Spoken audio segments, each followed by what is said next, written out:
আমরা এখন দেখব ষষ্ঠ শ্রেণীর গণিত প্রশ্ন প্রথম পর্যায়ক্রমিক মূল্যায়ন 2024। দেখে নেব একবার। যেখানে আমাদের প্রথম প্রশ্ন, দেখো প্রশ্নগুলির উত্তর দাও 6টি। 5 থেকে কত বিয়োগ করলে 2.172 হবে? আমাদের প্রশ্নের উত্তরপত্র কিন্তু দেওয়া রয়েছে, তোমরা দেখো।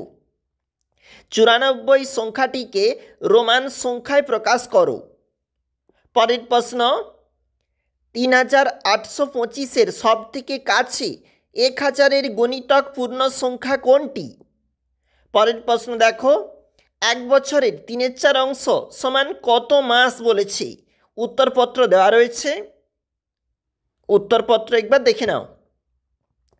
নেক্সট প্রশ্ন, যেখানে আমাদের রয়েছে প্রশ্নপত্র, পি এর 10 গুণের সঙ্গে 7-এর সমষ্টিকে বীজগাণিতিক সংখ্যামালায় প্রকাশ করো। আমাদের উত্তরপত্র এখানে দেওয়া রয়েছে, তোমরা দেখবে। চতুর্ভুজাকার প্রিজমের ধার সংখ্যার কয়টি? পরের প্রশ্ন, সমবিন্দু সরলরেখা কাকে বলে? নেক্সট প্রশ্ন, যেখানে বলেছে নিচের যে কোনো 3টি প্রশ্নের উত্তর ঊর্ধ্বক্রমে সাজাও। তোমাকে বলেছে ঊর্ধ্বক্রমে সাজাও, তুমি অবশ্যই সাজাবে এবং দেখবে আমরা কি করেছি।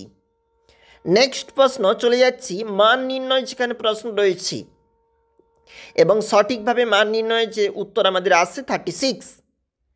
পরের প্রশ্ন দেখো, যেখানে 2,79,467 সংখ্যাটিতে 9-এর স্থানীয় মান ও প্রকৃত মানের মধ্যে পার্থক্য কত? দেখবে, সরল করো। যে পরের প্রশ্ন রয়েছে সরল করো, তার সঠিক উত্তর আমরা কিন্তু এখানে করে রেখেছি, তোমরা দেখবে। নিচে যে কোনো একটি প্রশ্নের উত্তর দাও। 3 নাম্বার করে কিন্তু রয়েছে এই প্রশ্নের মান। বলেছে 360 বিঘা জমি 20 দিনে চাষ করতে 4টি ট্রাক্টর লাগে। 10 দিনে 1800 বিঘা জমি চাষ করতে কটি ট্রাক্টর লাগবে? দেখে নাও উত্তরপত্র। আমাদের কিন্তু অঙ্কের অ্যান্সার শিট এখানে রয়েছে, তোমরা এখান থেকে ফলো করবে। এরপরের যেখানে প্রশ্ন, রামবাবু তার 25 বিঘা জমি মধ্যে 16 বিঘা জমিতে ধান চাষ করেন, কিন্তু তার 15 বিঘা জমির মধ্যে 8 বিঘার জমিতে ধান চাষ করেন। তাহলে কে বেশি পরিমাণ জমিতে ধান চাষ করেন? রামরতন বলেছে দুজন ব্যক্তির নাম। অবশ্যই প্রশ্নপত্র দেখবে, লাস্ট মিনিটে যেগুলো আমাদের ক্ষেত্রে গুরুত্বপূর্ণ থাকছে।